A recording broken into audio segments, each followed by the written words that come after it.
তো চলো বন্ধুরা, একদম গরম গরম টপিক নিয়ে আসছি বৃষ্টি আর প্রীতমের ভিডিওর থেকে। হ্যাঁ বন্ধুরা, একদম hot hot hot hot topic নিয়ে আসছি তোমাদের জন্য। আজকে ভাবছিলাম ভিডিও দেব না, কিন্তু না, ভাবলাম যদি আজকে মিস করে দেয় তাহলে কিন্তু আমার সব ভিডিও এরকম দেরি করে পৌঁছায় তোমাদের পাশে, সেভাবে আমারও আজকের ভিডিওটা হয়তো দেরি করে পৌঁছাবে। সেই জন্য ভাবলাম না, আজকে বসে করিয়ে নিই। কারণ আমাদের একটু সমস্যা রয়েছে, তোমাদের আগের ভিডিওতে বলেছিলাম আমাদের এখানে 1 নম্বর নেটের খুব প্রবলেম, নেট ক্লিয়ার করে পাওয়া যায় না, যেহেতু জিও। তার মধ্যে আমাদের বাড়িতে ওয়াইফাই নেই, তো সেই জন্য আমাদের আপলোড করতে ভিডিও প্রচুর সমস্যা থাকে। সেই জন্য আমি ভিডিওগুলো করি, কিন্তু সাথে সাথে তোমাদের কাছে দিতে পারি না। সেই জন্য আর কি একটু অসুবিধা হয়ে যায়। তো একটু মানিয়ে চলো, তোমাদের দিদিভাইয়ের রিকোয়েস্ট, বোন বলো দিদিভাই বলো যাই বলো, একটু রিকোয়েস্ট, তোমরা একটু মানিয়ে চলো। তো চলো আমি প্রথমে ইন্ট্রোটা দিয়ে নিই। Welcome back to my channel. আশা করি তোমরা সবাই ভালো আছো, সুস্থ আছো, আমিও ভালো আছি, সুস্থ আছি। তাহলে বৃষ্টি, হ্যাঁ বৃষ্টি আর বন্ধুরা, তোমরা সবাই জেনে নাও আমি কিন্তু দুর্গাপুর গিয়েছিলাম। হ্যাঁ তোমরা ঠিক শুনেছো, আমি কিন্তু দুর্গাপুর মিশনে গিয়েছি।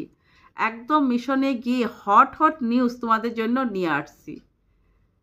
জানো তো, দুর্গাপুর আমি গিয়ে যা যা হট হট নিউজ নিয়ে আসলাম, সেগুলো তোমরা শুনলে তোমরা একদম চমকে যাবে। বললাম না, একদম চমকে যাবে, ভাববে হ্যাঁ এই দিদি ভাই দেখি কিভাবে জানে এই দুর্গাপুরের খবরগুলা।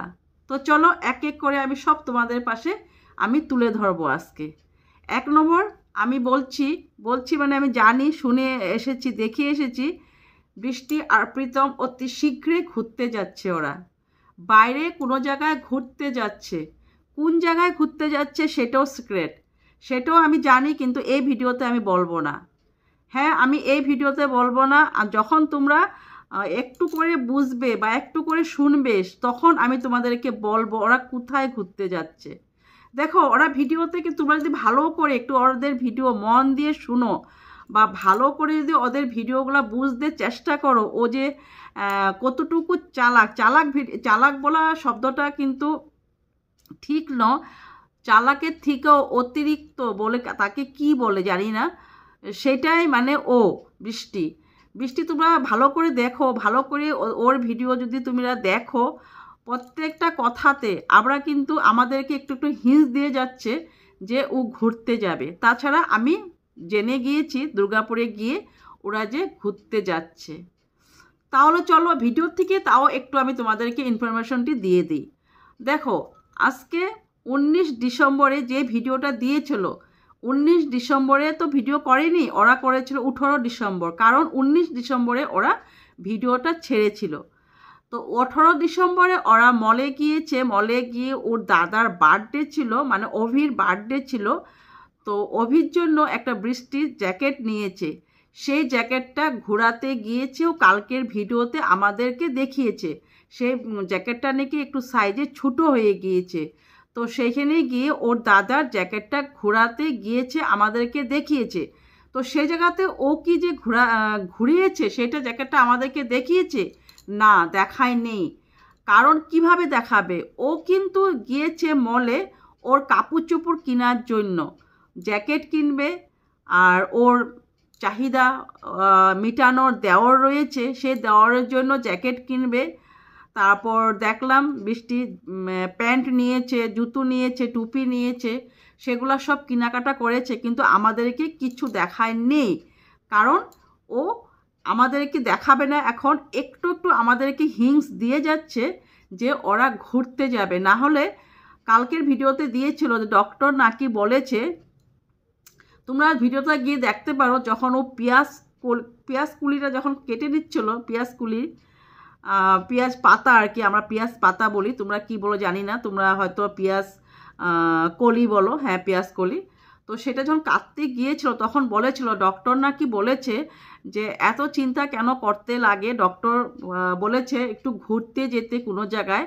প্রীতমকে নাকি বলেছে ও যদি ঘুরতে চায় তাহলে ঘুরতে নিয়ে যাও, ঘুরতে নিয়ে গেলে শরীরটা খুব ভালো লাগবে, শরীর অনেক ভালো হয়ে যাবে। তো ডক্টর বলেছে, সে জায়গাতে আমাদেরকে একটু হিন্স দিয়েও গেল। তার মধ্যে দাদার জ্যাকেট চেঞ্জ করতে যাবে, কিন্তু ওরা মলে কিচ্ছু কিনে নেই। প্রীতম বারবার বলছে এটা নেই, এটা নেই, এটা নেই, কিন্তু কিছু নেই।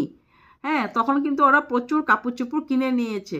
তারপর আমি বললাম, আমি গিয়েছিলাম দুর্গাপুর মিশন হসপিটালে গিয়ে সব রিপোর্ট নিয়ে আসছি। তো কেমনে আমি ওখানে গিয়ে সব রিপোর্ট নিয়ে আসছি বন্ধুরা, সেটা আমি বলছি। যে ওখানেরই ওদের বাড়ির একদম কাছের বাড়ি আমাদের এক মৎস্যস্থ বোনের মেয়ের বিয়ে হয়েছে। তো ওদের যখন আমি লিঙ্কটা দিয়ে দিয়েছিলাম ওদের ভিডিও, তারপর ওরা তো চিনে গিয়েছে। তো সেই জায়গাতে ওরা বলল যে তেমন কোনো শরীর খারাপ নেই, ওদের যে ঘুরতে যাওয়া সেগুলো সব ওরা দেখে কিন্তু ভালো করে বুঝে যাচ্ছে যে ওরা যতটুকু ওদের শরীর খারাপ হয়নি তার থেকে বেশি ওভার আমাদেরকে দেখিয়ে যাচ্ছে। তারপর যে ওরা যে মেলা গিয়েছে, মেলাতে গিয়ে ও যে বলল আমি কিছু খাইনি, খালি একটা মিষ্টি খেয়েছি, কিন্তু নয়, ও কিন্তু ওই যে বলল অর্ক নাকি এসব নান মাংস এটা কি দেখিয়েছে সেগুলা খেয়েছে, কিন্তু না, বৃষ্টিও খেয়েছে ওখানে, কিন্তু যারা ছিল তারা স্পষ্ট দেখে আমাকে ফোনে সব কথাটা বলে দিয়েছে। আরেকটা কথা, ও খালি মিশন হাসপাতালে গিয়েছিল খালি প্রেশার চেক করানোর জন্য, আর কোনো কিছু না, তার জন্য অন্য কিছুর জন্য যায়নি, খালি প্রেশার চেক করানোর জন্য গিয়েছে। আর হ্যাঁ, ও যে বলল এই টেস্ট করাতে গিয়েছে, সেটা কিন্তু আমি স্পষ্ট কথা বলতে পারবো না, এটা শুনেছি, হতেও পারে, হঠাৎ যদি আমাদের কাছে ও রিপোর্ট দেখায় তাহলে আমি বলবো হ্যাঁ এটা সত্যি। আরেকটা কথা কালকে ইন্টোতে আমাদেরকে দিয়েছে যে পুরুষ বলল কলঙ্কর কখনো পুরুষ মানুষকে ছুতে পারে না। কলঙ্ক কখনো, আমি কিন্তু কথাগুলো একটু ভুলে যাই, তার জন্য একটু দেখে নিচ্ছি মোবাইলে। কলঙ্ক কখনো পুরুষ মানুষকে ছুতে পারে না, পুরুষ মানুষ অজীবন শুদ্ধতা নিয়ে বাঁচে। কলঙ্ক কখনো পুরুষ মানুষকে ছুতে পারে না, কলঙ্ক শুধু পুরুষ মানুষ শুধু শুদ্ধতা নিয়ে বাঁচে। আর কলঙ্কর বোঝা সারা জীবনেই নারীরা নিয়ে চলতে হয়। তাহলে আমি বলবো প্রীতম যে এত বড় কলঙ্ক করেছে, এত বড় কলঙ্ক দাগ লাগিয়েছে প্রীতম নিজের শরীরের মধ্যে, বা সারা জীবনে এই কলঙ্কটা বয়ে যাবে, তো সেই জায়গাতে কি প্রীতম পুরুষ নয়? তো সেই জায়গাতে কি প্রীতম পুরুষ নয়? তো সেই কলঙ্কটা কি প্রীতম চিরজীবনে বয়ে যাবে? আরে কেন বয়ে যাবে না? আমিও কি কথা বলছি বন্ধুরা, বয়ে যেতে হবে, এই কলঙ্কটা বয়ে যেতে হবে, কারণ প্রীতম গায় আর বাছুর একসাথে নিয়ে আসছে, গায় আর বাছুর একসাথে নিয়ে আসছে, তো এই কলঙ্কটা বয়ে যেতেই হবে, না গেলে তো আর হবে না, না গেলে তো বৃষ্টি প্রীতমকে ছাড়বে না। যেভাবে ওকে ধুয়ে দেয়, কাজকর্ম দিকে আরম্ভ করে সব দিকে যদি না করে, পুরো ছুটিয়ে দেয় ওকে, কারণ আশেপাশের লোকের থেকে পুরো খবর চলে আসছে যে ছেলেটা এত সকালবেলা উঠে বাড়ির সম্পূর্ণ কাজ করে চাকরি করতে বের হয়ে যায়, চাকরি নয় ছোটো মোটো একটা কোম্পানিতে, আমি শুনলাম আর কি, শোনার মধ্যে, এটা শিওর না, ছোটো মোটো কোম্পানিতে একটা সেলস টাইপের ম্যানেজারিং টাইপের একটা কাজ করে। তো সেই জায়গাতে এটা দোকানই বলতে হবে, অনেক সকালে খুলতে হয় দোকান।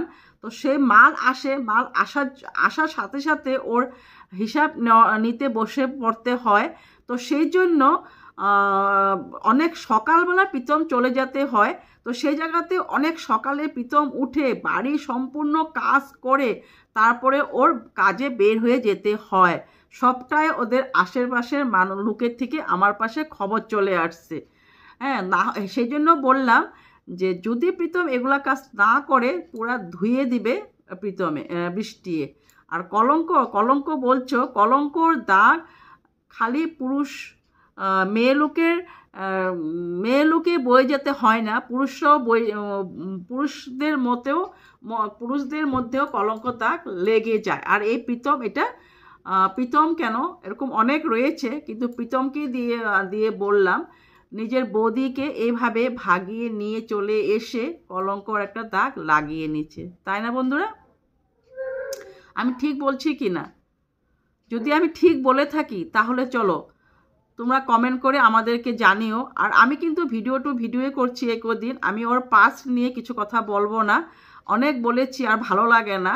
আর হ্যাঁ বলবো, ওর রোগ নিয়ে বলবো, এত রোগ নিয়ে মিথ্যা কথা বলেছে, আমার বিশেষ করে আমার সাথে ইমোশনের সাথে খেলেছে। আমি ওর জন্য অনেক খেটেছিলাম, ওর চ্যানেলটাকে অনেক আমি সাপোর্ট করেছিলাম। এরকম আমার অনেক মানে আমার নিজের চীনা পরিচয়, আমার বান্ধবী বলো, আমাদের আত্মীয় স্বজন বলো, সবার কাছে আমি শেয়ার করে দিয়েছিলাম যাতে ওদের চ্যানেলটা আরও উঠে গ্রো করে, যাতে ওরা ওর যে শরীর খারাপটা দেখিয়েছে টাকা পয়সা যাতে এইভাবে ও মানে সাহায্য পায়।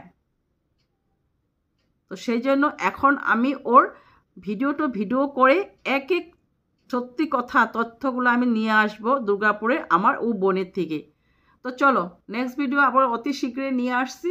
যদি তোমাদের ভালো লাগে প্লিজ আমার চ্যানেলটাকে লাইক শেয়ার সাবস্ক্রাইব করে দিও, আর কমেন্ট করতে ভুলো না, নেগেটিভ পজিটিভ যেটাই হোক কমেন্ট করো। তো গুড নাইট, বাই বাই।